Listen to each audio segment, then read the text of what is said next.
ఆంధ్రప్రదేశ్లో డిఎస్సి నియామకాల వ్యవహారం మరోసారి రాజకీయ వేడిని రాజేసింది. డిఎస్సి పరీక్షల్లో అక్రమాలు జరిగాయని ఆరోపిస్తూ వైసీపీ ఆధ్వర్యంలో రాష్ట్ర వ్యాప్తంగా రిలే నిరాహార దీక్షలు కొనసాగుతున్నాయి. ఇదే సమయంలో విజయవాడలో ఉద్రిక్త పరిస్థితులు నెలకొన్నాయి. రిలే నిరాహార దీక్షల్లో పాల్గొంటున్న మాజీ ఎమ్మెల్యే మల్లాది విష్ణును బోండా ఉమా, అతని వర్గీయులు అడ్డుకున్నారు. ఈ ఘటనతో అక్కడ ఉద్రిక్తత వాతావరణం నెలకొనగా పోలీసులు రంగంలోకి దిగి పరిస్థితిని అదుపులోకి తీసుకొచ్చారు. ఇదే అంశంపై మాజీ ఎమ్మెల్యే మల్లాది విష్ణుతో మా ప్రతినిధి సర్దార్ ఫేస్ టు ఫేస్. ఉద్రిక్త వాతావరణం చోటు చేసుకుంది.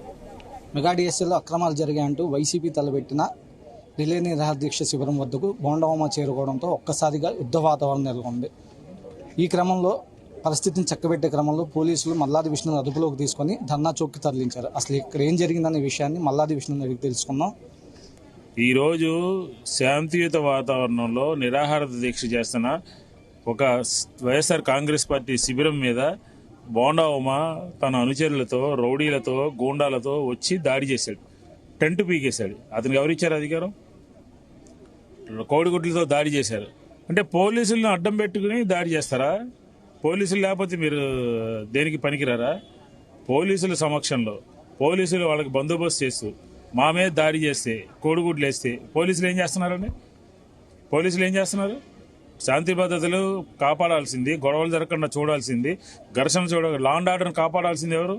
పూర్తిగా ఫెయిల్యూర్ అయిపోయి ఈరోజు మేము డిఎస్సిలో జరిగినటువంటి అక్రమాల మీద, డిఎస్సిలో జరిగినటువంటి అన్యాయాల మీద సిబిఐ ఎంక్వైరీ అడుగుతున్నాం. లేకపోతే లోకేష్ రాజీనామా చేయాలి అని అంటున్నాం. అంటే రాజీనామా చేయకూడదు, డిఎస్సి మీద అక్రమాలని ప్రశ్నించకూడదు అనే తత్వంలో ప్రభుత్వం ఉంటే ఆంధ్రప్రదేశ్లో రాజ్యాంగం ఉందా? రౌడీజమా లేకపోతే గోండాయిజమా? ఏంటి? ప్రజాస్వామ్యంలో ఉన్నామా? బీహార్లో ఉన్నామా? రౌడీ రాజ్యంలో ఉన్నామా? ఒక ఎమ్మెల్యే, చట్టాలు చేయాల్సినటువంటి ఎమ్మెల్యే రౌడీజం చేస్తూ గోండాలను తీసుకొచ్చి కొట్టి, మా మహిళా కార్యకర్తలను కొట్టి, మా టెంట్ పీకేస్తే, కోడిగుడ్లు వేస్తే ఏం చేయాలి? కాబట్టి ఆంధ్రప్రదేశ్ తక్షణమే శాంతి భద్రతల సమస్య ఉత్పన్నం అవుతుంది. రాష్ట్రపతి పరిపాలన విధించాలి. ఆంధ్రప్రదేశ్లో శాంతి భద్రతల వైఫల్యం, గవర్నర్ ఇంటర్ఫీర్ కావాలి. ప్రభుత్వ వైఫల్యం, పోలీసులు నిష్పక్షపాతంగా లేరు, పక్షపాత ధోరణితో ఉన్నారు. మనకు క్లియర్గా ఇది కనబడతా ఉంది. కాబట్టి ఈ పార్టీ ఇచ్చినటువంటి పిలుపు మేరకు 3 రోజుల పాటు నిరాహార దీక్షలు కొనసాగుతాయి. 4 రోజుల పాటు ఉద్యమం ముందుకు తీసుకెళ్తామని చెప్పని కూడా ఈ సందర్భంగా తెలియజేస్తాం. సార్, అనుమతులు ఉన్నాయో లేవో తెలుసుకోవడానికి వచ్చేలోపే దాడి చేశారని ఆరోపిస్తున్నారు. అసలు ఎవరు రమ్మన్నాడు? నువ్వెవడు? నీకేం పని? నీకు అనుమతులు ఉన్నాయా లేదా పోలీసు వాళ్ళు చూస్తారు.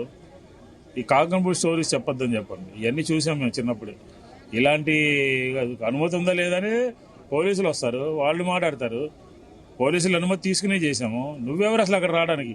మా దీక్షా శిబిరం దగ్గర రావడానికి నువ్వు ఎవరు? నీకేం పని? రౌడీజం చేస్తారా? దౌర్జన్యం చేస్తారా?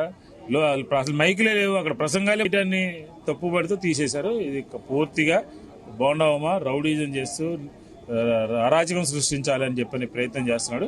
కాబట్టి ఖచ్చితంగా దీని మీద ఎంతవరకైనా సరే ఒక ఉద్యమం చేస్తాము అని చెప్పి ఈ సందర్భంగా చెప్తాను. శాంతియుతంగా నిరసన తెలుపుతుంటే టీడీపీ నాయకులు బోండా ఉమాతో కలిసి వచ్చి తమదే దాడి చేశారని మల్లాది విష్ణు ఆరోపిస్తున్నారు. కెమెరామ్యాన్ శ్రావణ్తో సర్దార్ జీ తెలుగు.